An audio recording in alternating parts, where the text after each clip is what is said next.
আসসালামু আলাইকুম। আমি কাউসার হামিদ চলে আসলাম আরো একটি নতুন ভিডিও নিয়ে আপনাদের মাঝে। আশা করি সকলে ভালো আছেন। আমিও আলহামদুলিল্লাহ আপনাদের দোয়া এবং ভালোবাসায় ভালো আছি। আজকে আমাদের ভিডিওর বিষয়টি হচ্ছে অনেক ভাইরা দেখা যাচ্ছে যে কমেন্ট করছে কিংবা ভিডিও তৈরি করছে ইউটিউবে যে ভারত আর নয় এখন যাওয়া যাবে পাকিস্তানে। তো এই বিষয়টি নিয়ে আজকে আলোচনা করব। আশা করি সম্পূর্ণ ভিডিওটি আমাদের সাথেই থাকবেন এবং আমার চ্যানেল নতুন হয়ে থাকলে অবশ্যই চ্যানেলটিকে সাবস্ক্রাইব করে দিবেন। দেখা যায় যে ভারতের সাথে বাংলাদেশের কিছুটা বিরোধিতা দেখা দেওয়ার পর থেকেই বাংলাদেশের অনেক মানুষ রয়েছে তারা বলছে যে আর নয় ভারত এখন যাওয়া যাবে পাকিস্তানে। পাকিস্তানে কেন যাওয়া যাবে, কারণ পাকিস্তানের যে হাই কমিশন রয়েছে তারা একটি নতুন সিস্টেম চালু করেছে, যেই সিস্টেম চালুর ফলে পাকিস্তানে প্রায় 147টি দেশের মতো আপনার দেশ তারা পাকিস্তানে ভিজিট করতে পারবে, তারা ফ্রি ভিসা দিবে। তো বাংলাদেশের মানুষ এই কথা শুনে তারা ভাবছে যে হয়তো বাংলাদেশের মানুষ এখন ভারতে না গিয়ে পাকিস্তান থেকে চিকিৎসা যেই সুবিধা সেই সুবিধাটি নিবে। এছাড়াও চিকিৎসা ছাড়াও আপনারা অনেকেই জানেন কাশ্মীরের কিছুটা অংশ পাকিস্তানের মধ্যে রয়েছে। বাংলাদেশের মানুষ ভাবছে যে কাশ্মীর যে কিছুটা অংশ যেহেতু পাকিস্তানে রয়েছে, তারা পাকিস্তানেও ট্যুরিস্ট ভিসায় গিয়ে পাকিস্তান ঘুরবে।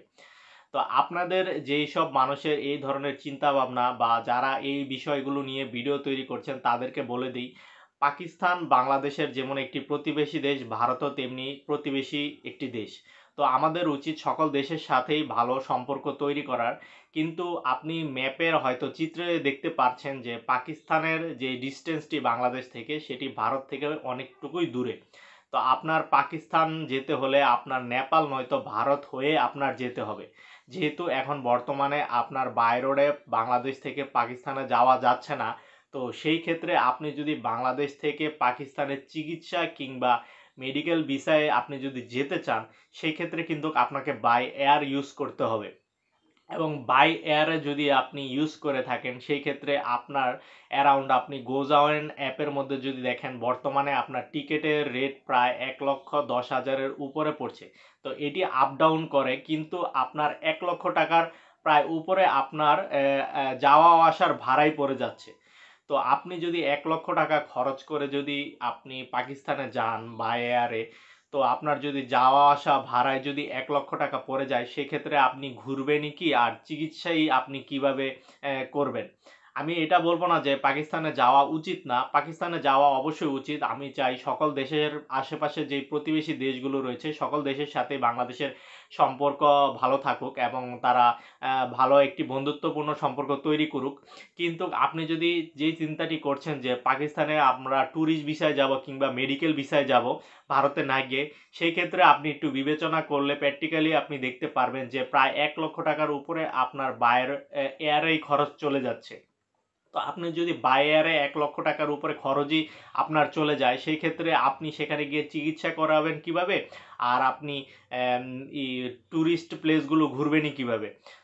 এই জন্যই আপনার বাই এয়ারে যেহেতু বাই এয়ার ছাড়া যেহেতু বাই রোডে যাওয়া যাচ্ছে না, সেই ক্ষেত্রে কিন্তু আপনার ভারতে কিন্তু বাই রোডে আপনার যাওয়ার সুবিধাও প্রচুর রয়েছে।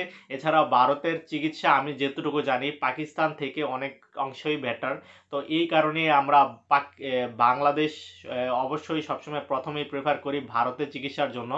এছাড়াও ভারত থেকেও কিন্তু আরও ভালো ভালো চিকিৎসার জায়গা রয়েছে, যেমন অনেক মানুষই সিঙ্গাপুর যায় চিকিৎসা করানোর জন্য, কারণ সিঙ্গাপুর চিকিৎসার জন্য নাকি খুবই ভালো মানের প্রযুক্তি রয়েছে। আমাদের বাংলাদেশের সবার পক্ষে তো আর ওই রকম আর্থিক পসিবিলিটি নেই যে তারা সিঙ্গাপুর গিয়ে চিকিৎসা করাবে কিংবা আপনার আমেরিকায় গিয়ে চিকিৎসা করাবে।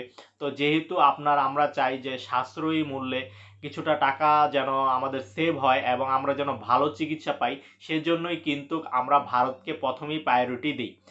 আমাদের উচিত এই ভারতের বিরোধিতা না করে কিংবা আমরা ভারত যেহেতু পাকিস্তানের সাথে কিছুটা সমস্যা রয়েছে কাশ্মীর নিয়ে, যেহেতু এক দেশের সাথে বিরোধিতা হয়েছে দেখে যে আমরা আরেক দেশের সাথে বন্ধুত্ব তৈরি করব এরম না। আমাদের উচিত সকল দেশের সাথে আশেপাশের যে প্রতিবেশী সকল দেশের সাথে সুসম্পর্ক বজায় রাখা, এবং যেহেতু ভারত আমাদের কাছে রয়েছে এবং ভারতে যাতায়াত বাই রোডে আপনার যাওয়া পসিবল, এবং আপনি 1,00,000 টাকা খরচ করে পাকিস্তানে না গিয়ে আপনি 1,00,000 টাকার ভিতরে কিন্তু আপনি চাইলে ভারতে গিয়ে আপনি চিকিৎসাও করিয়ে ফেলতে পারেন। সেই ক্ষেত্রে আমাদের উচিত যে ভারতেই যাওয়া এবং ভারতে প্রায়োরিটিটা বেশি দেওয়া। তো ভারতে গেলে আপনি নানান ধরনের সুযোগ সুবিধা পেয়ে যাবেন, কারণ আপনি কলকাতা রয়েছে যেটি বাংলাদেশ থেকে খুবই কাছে। তো আপনি চাইলে একদিন আপনার প্রায় 5 থেকে 6 ঘন্টার ভিতরে আপনি কলকাতায় যেতে পারেন। তো কলকাতার মধ্যে অনেক ভালো ভালো হসপিটাল রয়েছে, যেমন আই কেয়ার হসপিটাল সহ আরও নানান ধরনের অ্যাপোলো হসপিটাল। তো এই হসপিটালগুলোতে কিন্তু প্রতিনিয়ত বাংলাদেশের আপনার যে মানুষগুলো রয়েছে তারা চিকিৎসা নিচ্ছে এবং তারা ভালো একটি ফলাফলও পাচ্ছে। এই কারণেই কিন্তু তারা ভারত যাচ্ছে। তো আপনারা সকলেই জানেন যে বর্তমানে শুধু ভারতে ট্যুরিস্ট ভিসাটি বন্ধ রয়েছে। তো বিজনেস ভিসা, ট্যুরিস্ট ভিসা এই ভিসাগুলো বন্ধ থাকার কারণে আপনার অন্যান্য যে জরুরি প্রয়োজনের ভিসাগুলো রয়েছে, যেমন মেডিকেল ভিসা, স্টুডেন্ট ভিসা, তো এই ভিসাগুলো কিন্তু চালু রয়েছে এবং শীঘ্রই ইন্ডিয়ান হাই কমিশন জানিয়েও দিয়েছে যে তারা খুব দ্রুত সম্ভব ভারতীয় যে ট্যুরিস্ট ভিসাটি সেটিও তারা চালু করবে, কারণ ভারতের অনেক পর্যটকের স্থান রয়েছে যেখানে আপনার দেখা যাচ্ছে যে খুব যাত্রীর সংকট এবং হোটেলের সহ বিভিন্ন যে বিন্দুগুলো রয়েছে, কর্মীবিন্দুগুলো, তারা দেখা যায় যে নানান সবসময় তারা পর্যটকের উপর নির্ভরশীল। তো যেহেতু বাংলাদেশ থেকে অনেক অংশেই মানুষ আপনার ভারতে পর্যটকে প্রতি বছর যায় এবং সামনে আপনারা সকলে জানেন যে পূজা, তো পূজা উপলক্ষেও অনেকের যাওয়ার কথা ছিল, তো অনেকে যেতে পারছে না। তো সেই কারণে আপনার তারা অনেক হতাশা এবং তারাও চায় যে বাংলাদেশ থেকে মানুষ আসুক এবং তারা যেন সেই পর্যটকগুলোকে আপ্যায়ন করতে পারে এবং তারা তাদের উপরই নির্ভরশীল। তো তারা এ বিষয়েও তাদের ক্ষোভ রয়েছে যেন ইন্ডিয়ান হাই কমিশন খুব দ্রুতই ভারতীয় ট্যুরিস্ট ভিসাটি চালু করে। তো আপনারা যারা এই বিষয়গুলো নিয়ে আপনার অনলাইন কিংবা সোশ্যাল মিডিয়াতে আপনারা মাতামাতি করছেন যে ভারতে না গিয়ে পাকিস্তানে আপনার চিকিৎসার জন্য কিংবা ঘুরতে যাওয়া যায়, তো তারা আপনারা এই বিষয়গুলো আসলে জাস্টিফাই করবেন যে আসলে কস্টিংটা আপনার কত পড়ে কিংবা আপনার যাওয়াটা কতটুকু সহজ। তো এই বিষয়গুলো মাথায় রেখেই আপনারা আপনাদের ডিসিশন নেবেন এবং সবসময় চেষ্টা করবেন যে পজিটিভ কিছু আপনার সোশ্যাল মিডিয়াতে দেওয়া, কারণ যেহেতু ভারত, পাকিস্তান, নেপাল, ভুটান এগুলো আমাদের যেহেতু আশেপাশের দেশগুলো, আমাদের উচিত সকল দেশের সাথে সমানভাবে ভ্রাতৃত্ব বজায় রাখা এবং কোনো দেশের সাথে আমাদের সম্পর্ক যেন খারাপ না হয় সেই বিষয়গুলো আমাদের মাথায় রাখতে হবে, কারণ আপনার যখন কোনো দুঃসময় আসবে তখন কিন্তু আপনার প্রতিবেশী দেশগুলোই আপনাকে সবসময় সাপোর্ট করবে।